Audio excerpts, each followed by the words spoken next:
The Mac is back on SevereMMA. Danni McCormack, Invicta Strawweight Champion, joins me today. Always a pleasure, Danny.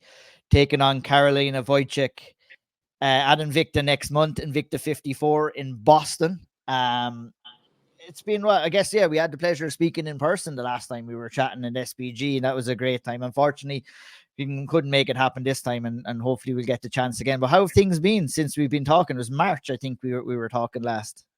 Yeah, it was in March. Yeah, I feel got a bit spoiled in March when met you in person, but now we're back to the bloody Zoom again or StreamYard or whatever it is.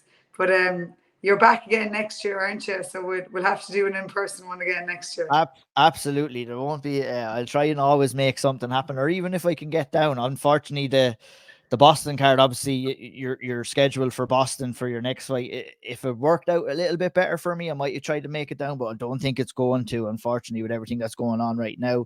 But yeah, we were talking there in March, and I guess the big talks were an Ireland card, possibility of you headlining an Irish card as well. And we didn't get the Irish card, but we've probably got as close to an Irish card as we're going to get in the States. Yeah, like I guess I'm a bit more of a realist, and I think I knew myself the Irish card was, more talk than it was a reality, because Invicta have never left the States as far as I know, and they don't really leave the kind of Kansas City, Colorado area either. So I just thought it would be a big jump to go from like one area in the States to go all the way to Ireland for a show.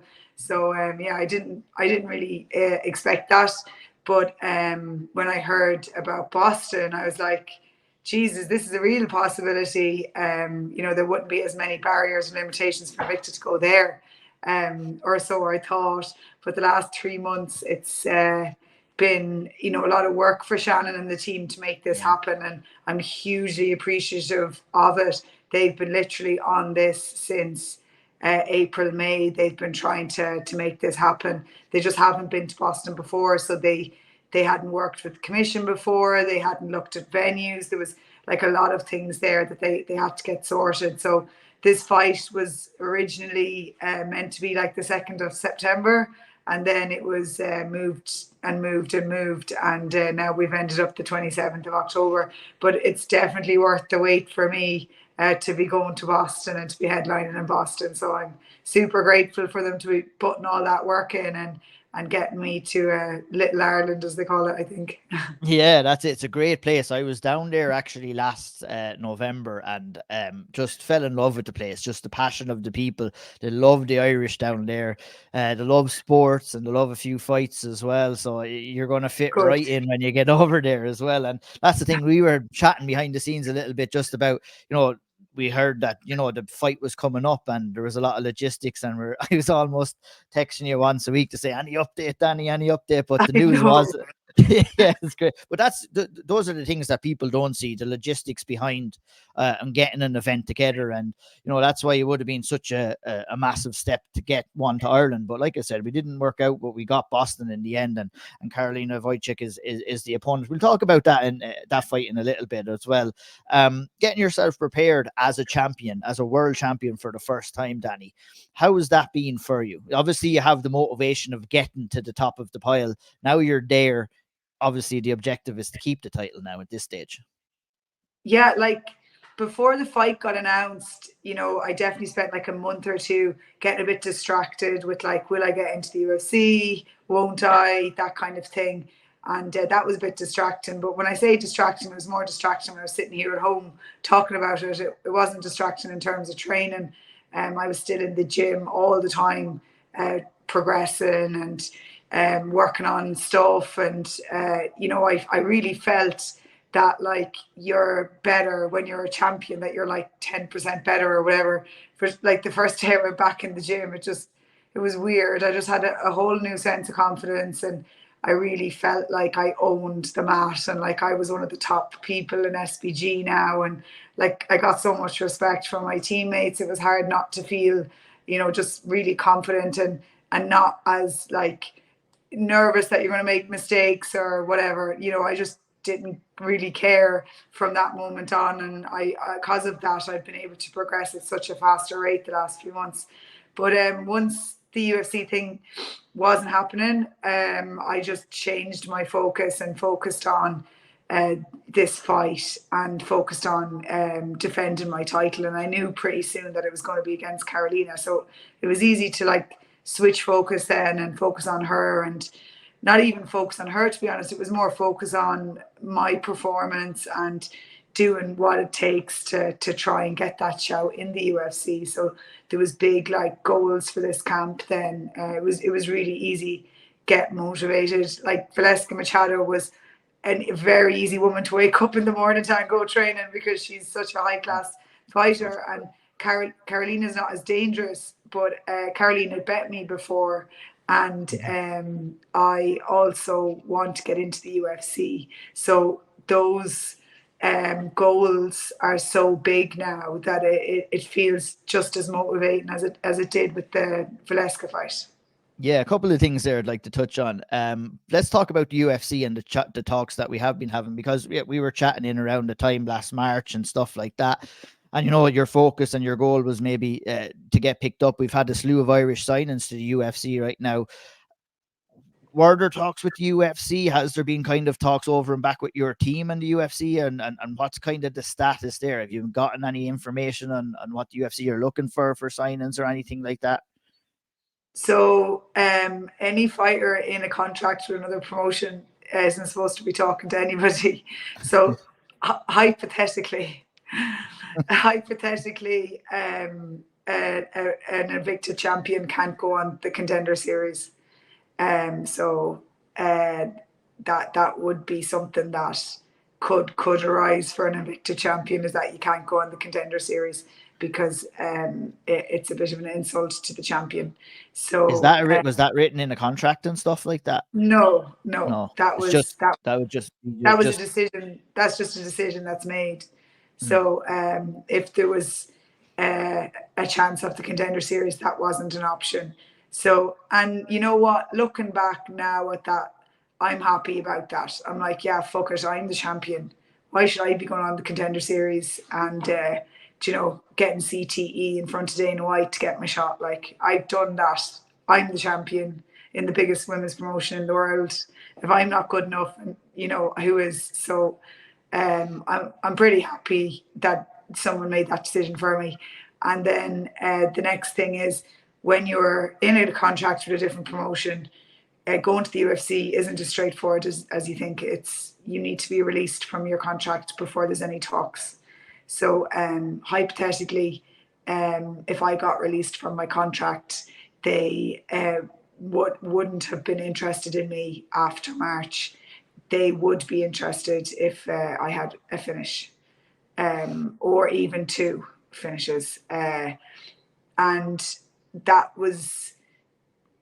doesn't really make a lot of sense to me, because I have 2 finishes, and the war that you're in your last fight, even, I mean, that was as entertaining as they come. Like, everybody loves a good comeback, and you showcase that as well with your toughness and the skills to get back in and win that fight. I mean, you know, you show a couple of highlights from that fight. I mean, that's as good as a lot of highlights that other people have had in the UFC so far. So was that like a bit of a kick in the teeth to you after going through the trials and tribulations of that championship fight, to tell you, you know, what you did in that fight wasn't good enough per se? Well, before I even had that fight, my manager told me, like, we win the belt and we defend once and we get into the UFC. But the minute the fight finished, everyone gets carried away, including myself, like mainly myself. And we, you know, go crazy. Let's go get to the UFC now. And surely, like, that was exciting and I should get in now. But I'm also, you know, my biggest critic, and I'm very good at seeing things from other people's point of view and trying not to be too emotional about it. And I didn't finish the fight, and I was in a lot of trouble in the first round. And you know, I probably had 1 or 2 opportunities when I got around the ground to try to finish, but with everything that was going on, the fight didn't happen. So I can see why they see that, and they see 25-minute fight where there was a lot of clinching, and she also got in a lot of trouble. in the first round. So if I'm being critical of myself, I'd say fair enough. I get it, but I found it difficult to get the fact that I was 5-0 and I had 2 finishes back in the day, and I went the hard road that people love to talk about, not going the easy road with the easy wins and the unbeaten records and fight cans to get your record. I went the hard road. I fought the hard girls and I bet them. And I was 5-0 and I had 2 finishes and I didn't get my chance then. So that kind of, was more irritating that you're now I'm not unbeaten. But when I was, and when I had the finishes and when I fought the real good girls back then, it still wasn't enough. So you go from all of that going on in your head to thinking, oh, they just don't want me. Like, I'm not good enough. It's something about me. I don't go into the other victim mentality of like, oh, woe is me. Everyone else gets a chance and I don't. I should get my chance. I don't do that. I more come in on myself and say, everything I've done to this point hasn't been enough. So what can we do now to make it enough? So thankfully, I have that mindset and used it as motivation. That, like, leading up to the championship fight, it was always like, am I good enough? Am I good enough to be the champion? And now now it was like, am I good enough to get into the UFC? So that's driven me to great heights in my career. So I think it's probably a good thing that I'm not sitting back, getting irritated by not getting a chance. Instead, I'm using it as motivation to show them what I've got to offer. Yeah, and that's all the fuel to the fire that you've probably added into this camp and getting ready. And you said, we had talked about, and I think, the first kind of instance that maybe it was said on the UFC broadcast with John Anik was that with Leon Edwards and other champions have said that extra 30%, it's the extra belief and the confidence that you have, because you're living in a world of wonder until the fight happens, and then you become a world champion, and you come to that realization, and you have a little bit more self-belief and confidence. And you said that that's reflected in your kind of the early stages of your camp coming into this fight, has it? Yeah, like 100%. It's hard to describe, but it's definitely a thing. It's like, it's a mental thing. It's a psychological edge you get, like, because we're all good and we're all great in training and in the gym, but who can perform, like, who can show it off on the night? And I think we all hold a little bit back to ourselves until we get real evidence that we are what we think we are. And when you become a world champion, you have that evidence, and it's sitting looking at me every day, shining back at me. So, I do feel that the best of me is coming out now as a world champion. So I'm really excited about that momentum going into this fight. With everything in the back of your head, obviously you're putting the UFC to the side and concentrating on this fight, obviously. But when you're hearing things that they want finishes and they want this and want that, like, how do you kind of hear all of that and not let it affect your approach to this fight? Like, two things, I suppose. Like, don't get me wrong, sometimes it does affect me. Like, I'd be in training and we're doing jiu-jitsu rounds on Fridays, and like, for some rounds I just go mad trying to submit everyone. And like, there was one day, like, I fell off so many arm bars, and like, I lost the back and ended up in guard bottom because I was so determined. I was finishing this person. I wasn't even making educated, like, decisions. I was just being a bit reckless. So if you let it get in your head too much, you become reckless. So now like, my style is always to hold people down and to punish them. And if they want to get submitted themselves, then that's their decision. But I'm going to finish it with ground and pound. So I have to keep bringing myself back to that. And I have to keep reminding myself that's who I am. And I'm definitely trying to submit people more and more now in the gym. But I'm not letting that recklessness get in the way of camp now. Like, that was a few weeks ago, but now we're in camp. I'm not making reckless decisions. I'm still me. I'm just bringing out a bit more ferocity and a bit more violence, a little bit faster in the fight. That's kind of what I'm trying to do. But also, I guess I came to a point where I realized that I might never get into the UFC. That I think it took for me to win this fight and become the Invicta World Champion, and for me not to get an opportunity in the UFC, to actually realize, oh shit, it might not happen. It's not actually in my control. They might never take me. And Is that a difficult kind of a mentality to kind of, obviously that's a conversation that you've had with yourself or maybe with Alan or your team as well. When the conversation is happening, how does it kind of, how does it affect your mentality or your emotion towards that as well? Is it just like kind of acknowledging it and then blocking it out and kind of focusing on the task ahead? It's actually like very freeing to like, because I think up until I lost fights anyway, up until I was 5-0, it was always like, just get into the UFC, just get into the UFC. And when you just get into the UFC, you'll just win this, and then you'll just win this, and then fingers crossed, all paths go the right direction. Next thing you'll be a UFC champion, and it'll all have been worth it. And like, that's how rushed your like thought process is that it's literally about being a UFC champion, and everything else is zero. There's no like happiness along the way. There's no success. There's no, take a step back and realize how far you come kind of thing. So when I became a world champion and I didn't get into the UFC, and then I thought it might never happen, it's actually very freeing. It's like, I am actually doing this for the right reasons. I want to fight. I want to perform to my highest level, to my highest ability. I want to be so comfortable in the cage and know I can reach my full potential against high level competitors.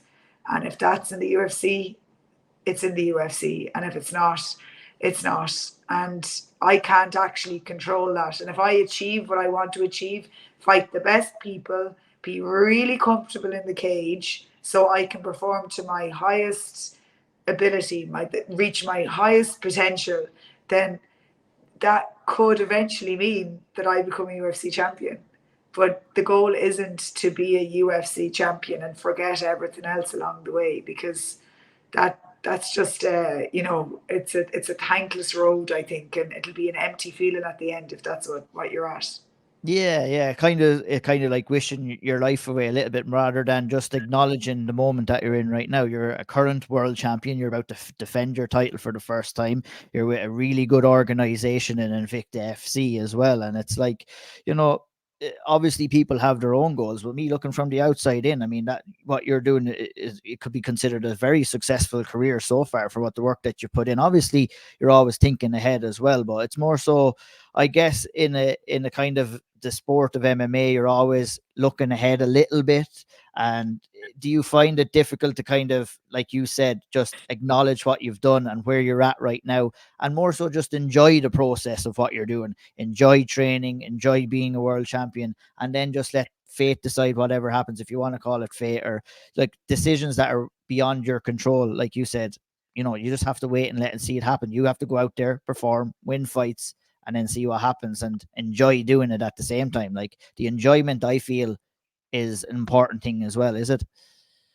Yeah, like, I think it's MMA as a sport, but it's also like Irish people that like, where unless it's like the very top, if there's more to do, we forget to like celebrate it along the way, and we forget to like build each other up as well. And even then, when you get to the top, like Conor McGregor became double world champion, they just like move on to the next person and forget about you anyway. So yeah, I think it's so important to realize that, like, I'm so lucky to be doing this. Jesus Christ, I'm so fucking lucky. And I should never have been able to do this. I was riding horses for like my whole life, and I just decided I was going to become a world champion and I was going to do MMA, and everything, like, all the odds were stacked against me. There's no way you can do this at 25, start a brand new sport and do this.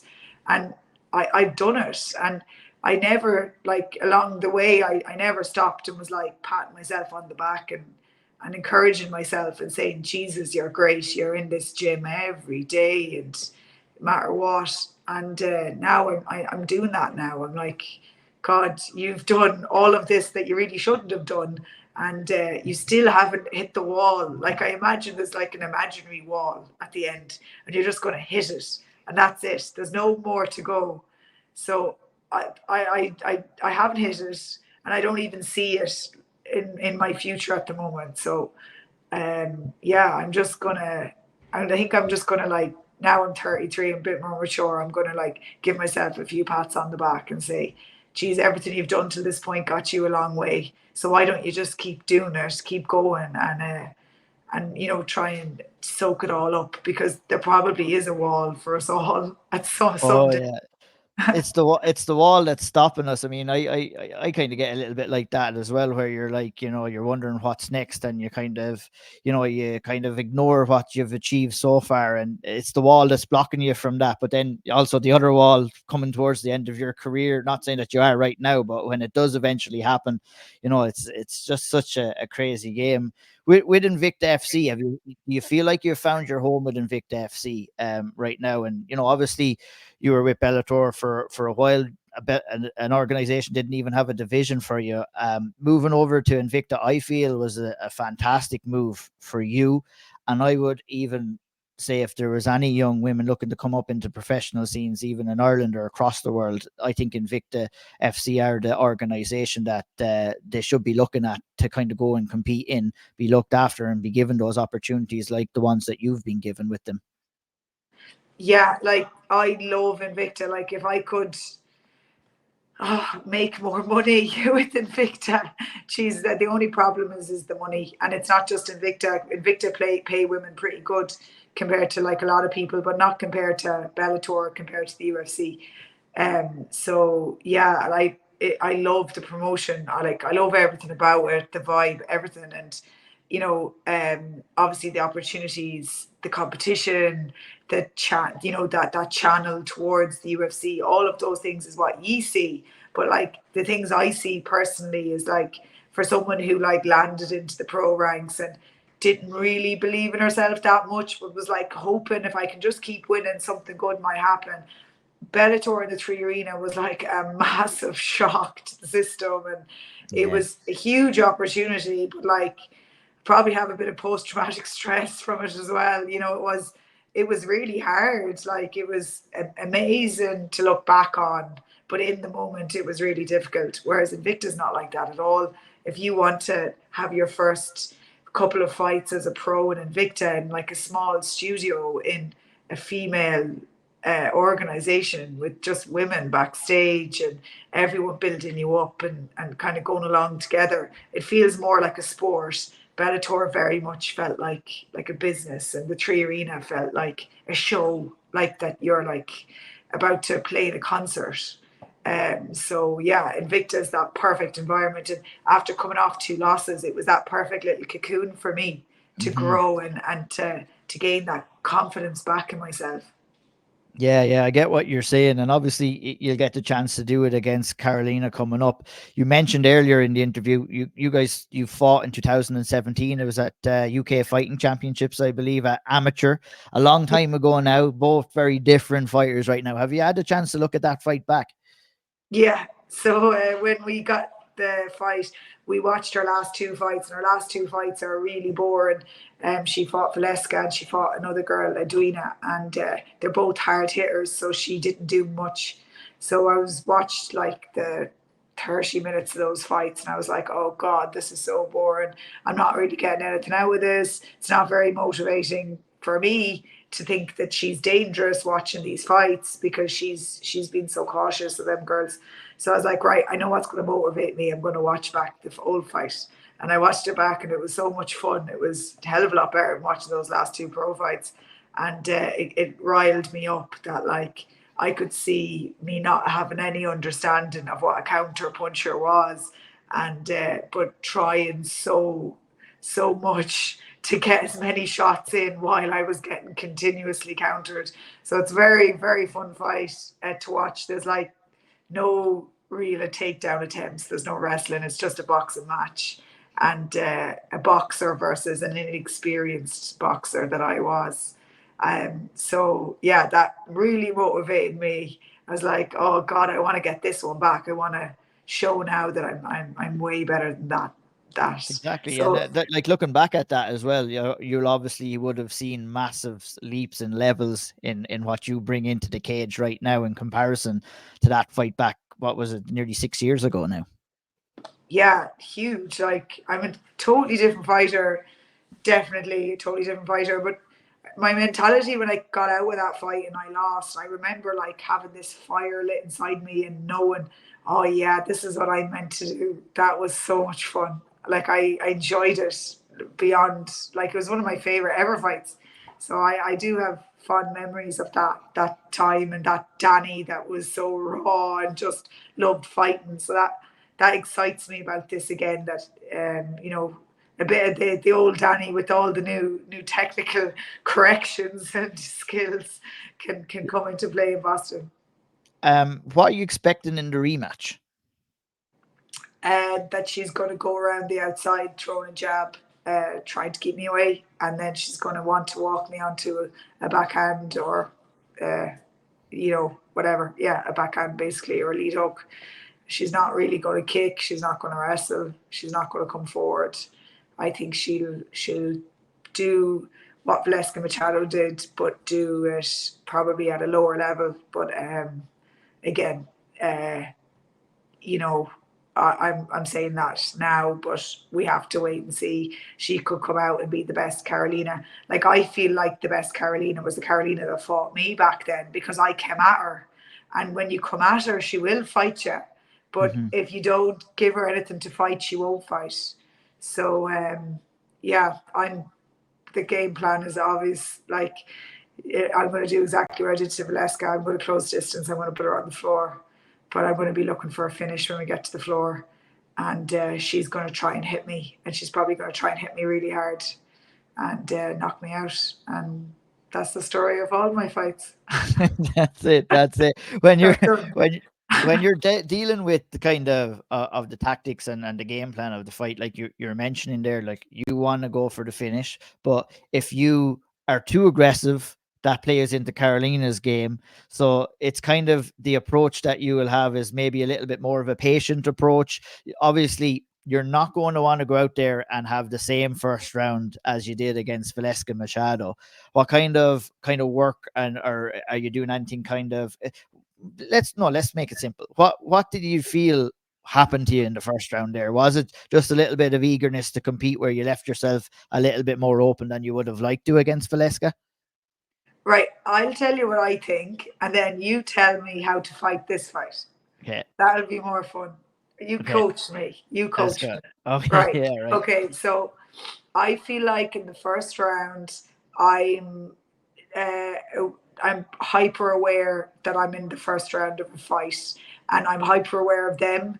But I don't, because I'm so focused on everything that's happening in it being the first round of a fight, the lights and the canvas, and they're nervous. I don't always see the punches. I felt like both those punches that hit me from Valeska, that I was going backwards, falling back before I even realized she threw it. So I am not focused on their punches necessarily, and because I'm a bit anxious that I'm starting a fight off and I'm not really sure where my range is, I walk myself into them. I want to get closer and closer because I want to engage, and because I walk on, then a counter puncher has me lined up for the backhand. So as the rounds go on, or after I got hit them a few times, I actually relax. My whole body relaxes, and now I start to move and I start to punch and I start to grapple. So when I get dropped, I actually get more relaxed in the fight than if there wasn't a punch that happened at all. Then I'm still a little bit anxious. I'm eager for the fight to get started. So with that in mind now, and knowing that Karolina Wójcik's going to do the exact same thing, what do I do now, Ian? I think you let yourself settle into the fight a little bit more, and you don't kind of go for the attack straight away, perhaps. And then, I mean, you'll know when you're fully settled in, when you can get your reads as well. I'd say single shot starting off, maybe, perhaps would be that's a good idea. Yeah. Yeah, that'd be a good idea. Remember when you're being a little bit patient and being a little bit relaxed, or trying to relax into the fight. Standing there doing nothing doesn't do that. No, That no, you want doesn't to be on relax your you. bike. You want to be on your bike. You want to be moving on the outside. You want to be throwing single shots, seeing what the reactions are like. You know, maybe a level change, get her thinking about the takedown, perhaps. I don't know. You know, I mean, I'm here trying to coach the world champion here. I feel very weird in doing that. But what No, do you think? Is that, am I on the I right think path? I think you've got the right idea, that I need to like um try and throw single shots, try and be a little bit back out of range, and be conscious that I'm likely to try and close up the space myself without even realizing. So being on my bike a bit more, using single shots, and I think the The quicker we footwork can battle get will it, the footwork quick, battle will be important too, to kind of get yeah, her to where you want, and that's to get her past the threshold and get her back against the cage. Because if you said you wanted to close the distance, closing the distance will be important if you want to secure the takedown and do it in a safe manner as well. So it's more like when you can get that distance control and you can win that footwork battle where you're actually controlling where your opponents are going, you know, that can also lead to more safer entries into takedowns. I believe it's kind of that middle in between bit where maybe you had a lapse in concentration or you were thinking about other things that you shouldn't have in the past. That's what you're looking to maybe trying to correct in this fight. yeah, yeah. I think being further out, and then when there is action, making sure that that's a level change. Do you Mm-hmm. know that don't walk into space without a punch out in front of me or without a takedown initiated, essentially. So yeah, that's the plan. And like, it's exciting to think that those 2 minutes of the fight is the fight, because Mm-hmm. after those 2 minutes, like, I'm so comfortable, I'm so happy out, like I'm flying. Yeah. And the longer the fight goes on, the better. I swear. Like, I sparred That's what I was Alan. going to say to you as well. It was like you had to make the adjustment from going from 3 rounds to 5 rounds as well, which I think probably suits your style and your game much better on the long run, where you can kind of develop in and your cardio lasts for days, obviously, as well. So, like, what was that an adjustment for you? Where is that you? And I've heard other fighters talking about it in the past, where you know you have a certain pace for a 3 round fight, and it's a little bit different for a 5 round fight. Yeah, mine's the exact same pace. It's more, you can see each round. You can see me like growing into the fight more. Like, I actually have the exact same pace. I was nervous at 5 rounds going into last camp. Like, not really nervous. I was confident if anyone was going to do 5 rounds, I was probably had the best physiology to do that. But I needed to get confidence in doing that sparring. So I did so much of it leading up to the fight. And then in the fight, I felt great doing the 5. Now I'm doing the 5 with my eyes closed. But it suits me because I grow into it. And like, I Mm-hmm. sparred Alan a few days ago just with big gloves on, and we did 5 rounds. And yeah, we watched it this morning, and you can see every round I just get better and better and better. And my last round is actually my best round. So I think 10 round fights is what we need. Nice one. Just no time limit at all, like the old school UFC I days. love that. I love that. Imagine, like, it'd be class, 25 minutes, no break, or yeah, 25 minutes, no break. And someone has to tap, basically. That's Quit. it. Jeez, that's crazy. Well, look at if Alan is looking for a day off or John is looking for a day off, you want to get me down into Boston for the corner work, Danny, I'll just say I'd be available. I said I might have difficulties, but if it's for corner work, I'm more than happy to do it. But I won't keep you too much longer. The fight goes down on the 27th of October in Boston. I'm sure you'll have a good boisterous crowd heading over there to watch the fight as well. How are you visualizing the fight going? I know we've kind of talked about the ins and outs on it, but I know, and you're also in the early stages of camp as well, so it might not be a true visualization, but in your head, what would you like the fight to play out as? Like, the very best version of me that's really comfortable in that first round finishes the fight inside 1 round. And you know, when everyone says, I see TKO in the second round, I call people's bluff, because I do the same thing. Why are you saying the second round? They're not that tired by round 2. You're saying the second round because you're giving yourself the first round as a feeler outer, and you're not 100% confident in how it could go.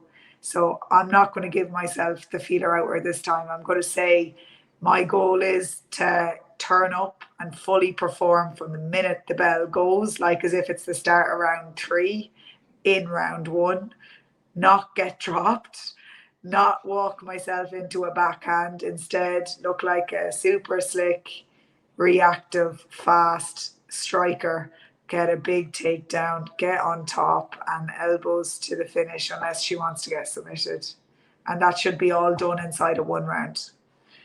That's what I want. That's my goal. I'm not going to be reckless. I can go 25 minutes if we have to go 25 minutes, but that is the best version of me against Karolina Wójcik. That's what will happen. Very excited to see it all go down, Danny. I appreciate the time as always. It's always a pleasure to get the chance to speak with you. Hopefully we'll get the chance again after the fight as well. We can talk about maybe what's next. On YouTube, you can tune in Ireland to watch that fight. It'll be on in the wee hours of the morning on the 27th, maybe /28th in Ireland. It's on a prime time over here in Canada for me, so I'm delighted I'll be able to tune in and watch you fight on Invicta 54. That's October 27th, right before Halloween, and I'm sure you'll spend a couple of days in Boston after the fact as well to take in the city as well, Danny. Yeah, it will stay probably a day or two, but Alan hates staying because usually my face is all swollen and everyone thinks that I'm like an abused wife. So I have to convince him that this fight there's going to be no bruises and we don't have to get straight on a plane. That it'll be fine. I'll bring a pair of sunglasses just in case. But can I just give one shout out before I go? Is 2 teammates of mine. Number 1 is Dee Begley is fighting on the same card as me. She just got signed with Invicta. Yeah, she's got big fight against Christina Williams, high level opponent. She wins this fight, she can 100% call for a title. So everyone needs to get behind Dee. And this is a really important fight for her. And this is a tough fight. This girl is really well experienced. So she wins this fight, she's well in line to call for a title and be the second Irish Invicta champion. And then the second person is you guys on SevereMMA and in Irish MMA, you're unreal at promoting Irish fighters. You're brilliant.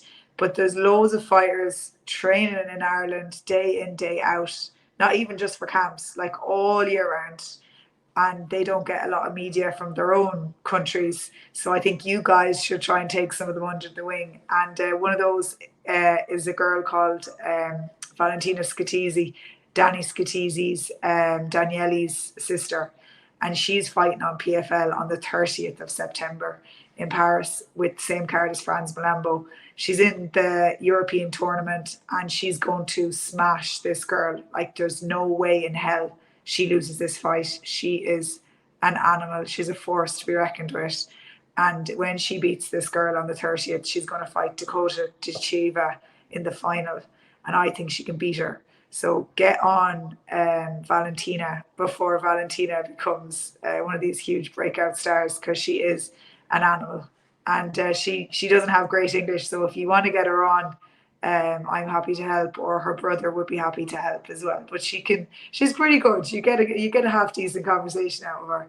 We'll definitely try to make it happen for sure. Yeah, 100%. And of course, Dee was on with us on the Owl Triangle a couple of weeks back after her Invicta sign. It was actually something I meant to bring up. I totally forgot as the interview went on. But yeah, hopefully we'll get the chance to speak with Dee. But it's great you have a little bit of company there. A lot of women there out of the country fighting on a big stage now, and especially out of SBG as well, and PFL, obviously in Invicta with Dee as well. It must be great to have a little bit of company and to share that experience with every one of them as well. And obviously, Katie Saul, another one who competes in Invicta too.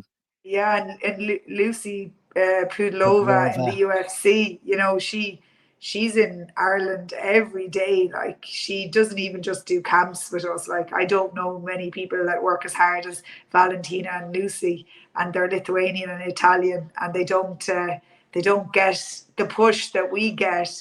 But they sure as hell work, and they're really, really high level fighters. So there's loads of people in Ireland to get behind, even if everyone's like getting down in the dumps about their current results of the last few fighters that got into the UFC.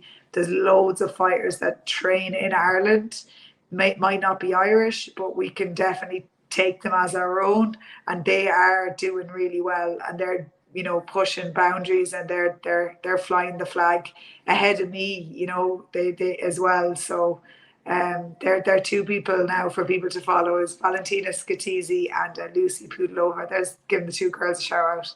Fair play to you, Danny, for sharing that, and we'll do our best to try and give them a little bit of spotlight ahead of their next fights as well. And yeah, like you said, not all doom and gloom in the world of Irish mixed martial arts, and we have another world title fight to look forward to. That's yours on the 27th of October, Invicta 54 from Boston. Danni McCormack, thanks a million for talking to me again. It's always a pleasure, as I said, and we'll talk, I'm sure, again down the line. Thanks, Ian. I appreciate your time always. Thank you.